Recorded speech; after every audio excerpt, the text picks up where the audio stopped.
Mainit-init na chismis. Ano ba talaga ang nararamdaman mo kay Bel Mariano? Yan ang nagpatahimik kay Donnie ng ilang minuto. Tapos hirit niya, kung alam niyo lang, kung alam niyo lang. It's a love I hold with both fear and hope because the truth is hindi ko siya kayang mawala. She's become the quiet constant in my life, na parang unan ko, the person I keep coming back to even on the days we're both tired.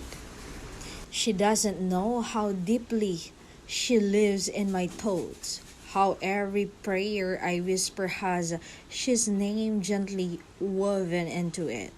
I love her in ways I can't always explain. She doesn't know how much she means to me, how my heart chooses her in every moment. Alam ko sa sarili ko na siya at siya pa rin ang pipiliin ko sa kahit anong paraan. Mahal na mahal ko siya.